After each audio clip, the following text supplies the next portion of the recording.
hindi ko na masikmura yung mga ipinapagawa ni Senrisa na kasinungalingan at ang pamimilit niya na magsampa ako ng kaso kapalit ng pera. Pinilit din akong idagdag yung pangalan ni Senador Bongo at Senador Bato de la Rosa sa affidavit kapalit ng mas malaking halaga ng pera. Pero hindi ko na sila isinama kasi baka umattend sila sa hearing at magtanong at ma-corner ako. Yung pag-appear ko sa Senate ay may reward na 500,000 na ibinigay nila sa akin at dagdag na 500,000 nang isinama ko si Sara Duterte at si dating Pangulong Duterte. So, 1 million po lahat ng binigay sa akin. Sa isang linggo before ang Senate hearing noong February 19, 2024, pinatira ako sa isang kondo kung saan ako ay biniriefing at tinuruan tungkol sa mga dapat na isasagot ko sa tanong ni Senador Risa. So sa araw ng hearing, umiyak ako dahil sa konsensya habang binabasa ko yung script na alam ko naman na hindi totoo at hindi ginawa ni Pastoro ng Kingdom. Ako po si Michael Maurilio alias Rene. Hindi po ako pinilit na magsalita ng katotohanan. Kusang loob ko pong inilalahad ang mga nagawa kong kasalanan at mga plano laban kay Pastor Apollo C. Quiboloy at sa Kingdom Ministry. Ako po yung witness, kinuwang witness ni Senrisa Ontiveros na nakatakip yung muka. Pero ngayon, hindi na sapagkat nagsasabi na ako ng totoo. Binayaran po ako ni Senrisa Ontiveros para mag-testify laban kay PRRD, VP Sara at kay Pastor Apollo C. Quiboloy.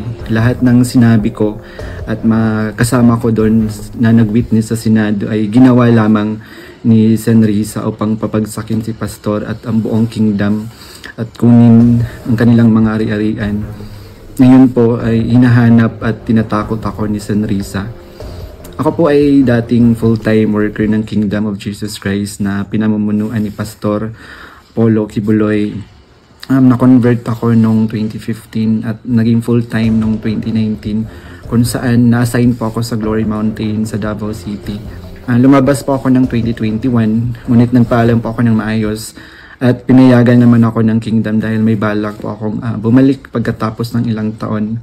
Noong January 2024, nag-vlog po ako kasama ang isang ex-full-time na si Lawrence Capuno dahil nagsimula na noon yung unang pagdinig na sa Senado sa pangunguna ni Senrisa Ontiveros tungkol sa mga aligasyon ng sexual abuse at human trafficking na isinampalaban kay Pastor Apollo Quiboloy.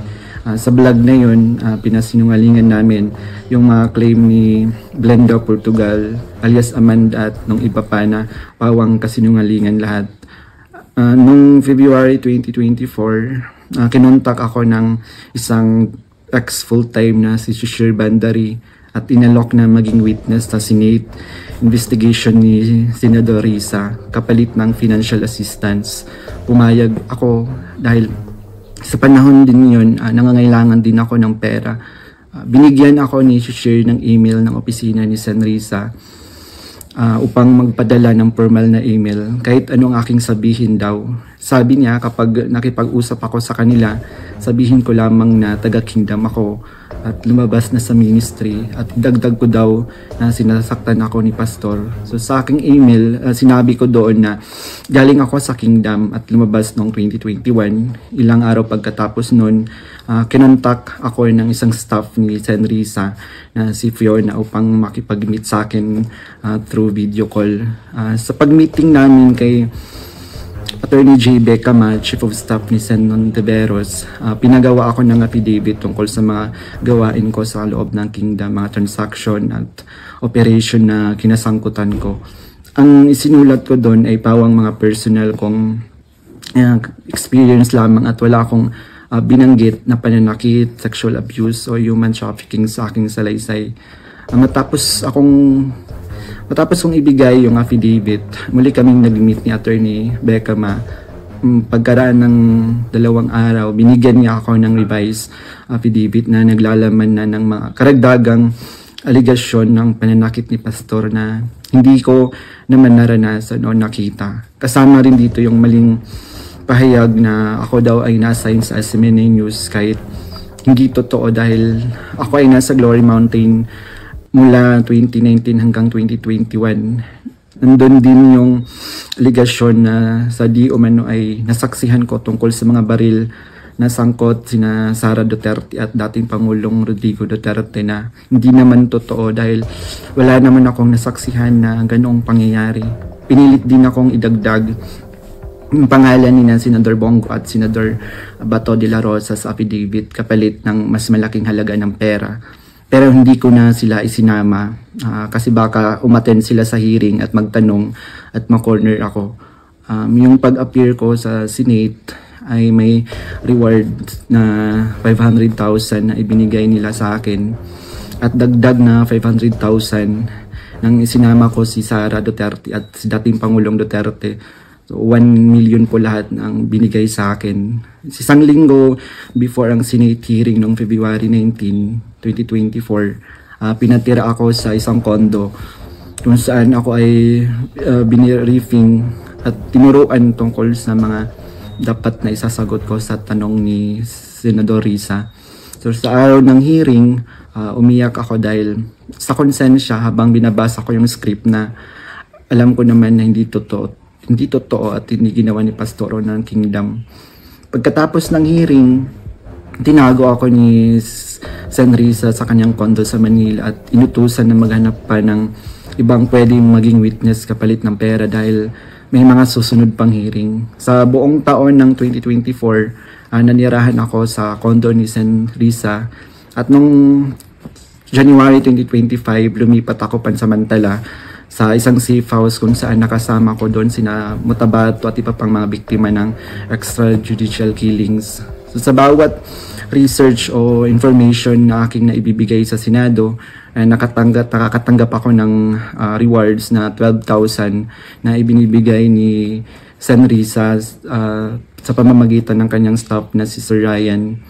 So sa kabilang sa mga na-research ko, nagawa kong research yung inimbentong Angel of Death daw ng Kingdom na inimbento ni alias Jackson, si Edward Masayon. Kabilang doon yung na-research ko yung mga member at yung mga general na nag-courtesy call kay Pastor. Noong August 29, 2024, nag-dinner meeting kami nila Blenda Portugal alias Amanda kasama ang kanyang legal team na si Attorney Joanna Paula Domingo at ng Office of the Special Assistant to the President at si Attorney Ian Intrina at yung kasama yung abogado ko na si Attorney Ange May Bagudio sa isang hotel sa Quezon City. Pinagplano nila kung paano idiin ang kaso ni Pastor at tininggan niyo akong mag-file ng kaso.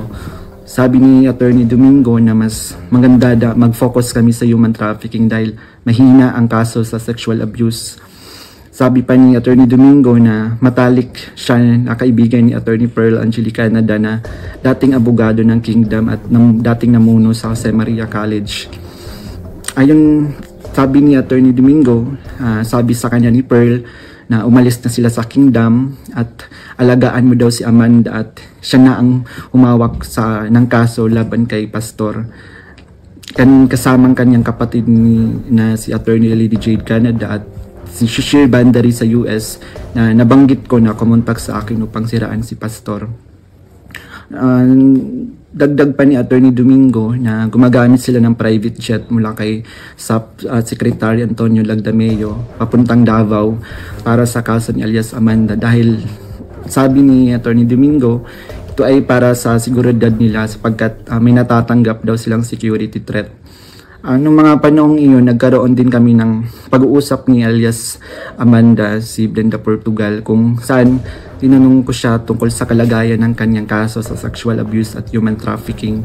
Sinabi niya sa akin na mahina daw talaga yung kaso sa sexual abuse sa Pasig at gusto niya niyang sumuko, kaya lang may mga nagsusulsul daw sa kanya na ituloy pa rin yung kaso.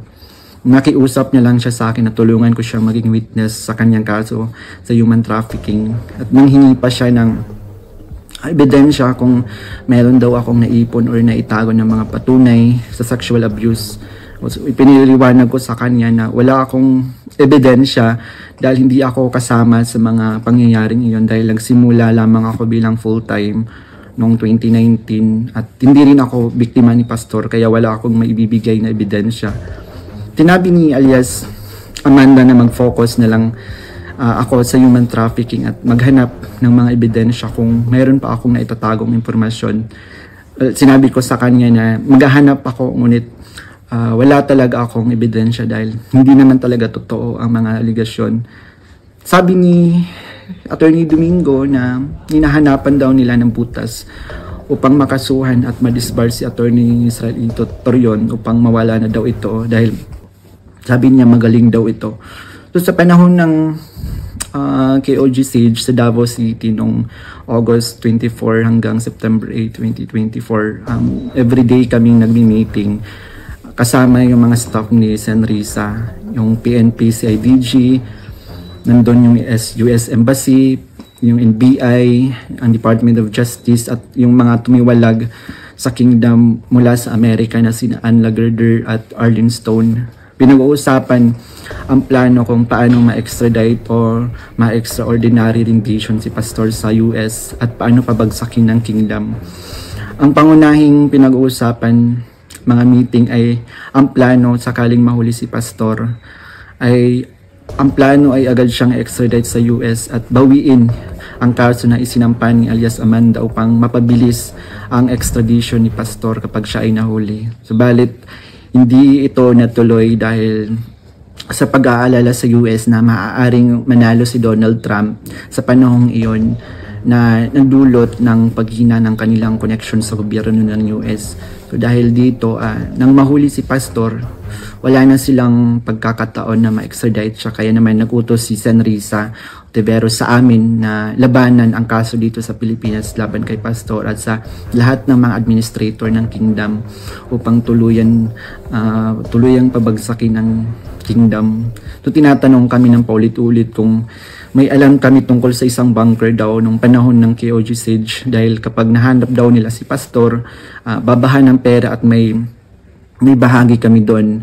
Ang bunker ang pangunahing hinahanap kaya't pinuntahan nila ang lahat ng mga posibleng lugar. Ngunit sa katotohanan, wala talagang bunker sa kingdom, lalo na sa central headquarters. Ang mga updates tungkol sa mga ito ay galing sa kasalukuyang PNP Chief General Nicolas Torre na siyang nangunguna sa bawat meeting namin at nagtatanong tungkol sa lokasyon ng bunker. Kasama ko rin sa mga meeting na yon sina Edward Masayon alias Jackson na pumasok sa Kingdom Compound na nagkunwaring pulis dahil siya daw ang nakakaalam kung saan ang bunker. Kasagsagan ng Sage ng message sa akin si Fiona, staff ni Risa, na sa pamamagitan ng WhatsApp na sinabi niya na dapat ko daw tanggalin sa kaso ko si June Andrade dahil isa daw siya sa amin na nagbibigay siya ng mahalagang impormasyon. So ipinaalam ko sa kanya na ipapasa ko muna ito sa aking abogado. Pero ngunit isang linggo pagkatapos nun, tinanong ulit ako kung may contact ako sa kingdom dahil hindi na raw mahanap si June Andrade. Hanggang ngayon, hindi na siya natanggal sa kasong pinafile sa akin. Noong November 5, 2024, nagkaroon kami ng meeting kasama sina Undersecretary Nicolas T. ng Department of Justice at 4 pang prosecutors. Ang naalala ko doon si Prosecutor Olivia Torrevillas, si alias Amanda, kanyang mga abogado si Attorney Domingo at si Attorney Ian, 3 representative from NBI, 2 lawyer at 1 agent. Ang sabi ni Yusek sa amin, bawat isa sa amin na nag-witness sa Senate investigation na ginawa ni Risa ay may naka-assign na mga administrator ng kingdom na kakasuhan namin. Meron ang reward na 1 million pesos kung magfa-file kami ng kaso laban sa kanila upang tuluyan na daw masira at mawala ang kingdom at makuha na nila yung mga ari-arian ni Pastor at ng kingdom. So sa akin, naka-assign yung 2 administrator na sina Eleanor Cardona at si Marlon Rosete. Pati na rin yung 2 key person ng SMNI na si Cristina San Pedro at si Hannah Jane Sancho. May dalawang minister, si Carlo Catiil at si Rico Mandin, at coordinators na sina Grace Mandin at si Corazon Dupalag. At yung kay alias Jackson naman, yung naka-assign sa kanya, yung mga lalaking administrator, katulad nila Marlon Nacobo, nasali si Sister Elizabeth Carion. And kay alias Jerome naman, naka-assign sa kanya yung mga administrator ng mga babae na sina Nyanyang Lizada at si Teresita Dandan. So sa iba't ibang araw na mga meeting namin, kasama ko yung mga dating full-time worker ng Kingdom na lumabas dahil sa mga nagawang kasalanan sa loob ng ministry. Doon sina Arlene Stone at Ann Lagirder na parehong sumasali through Zoom mula sa US na tinutulungan sila ng FBI. Si Regina Arevalo naman na siyang scriptwriter ng karamihan ng mga binabasa namin sa Senate hearing.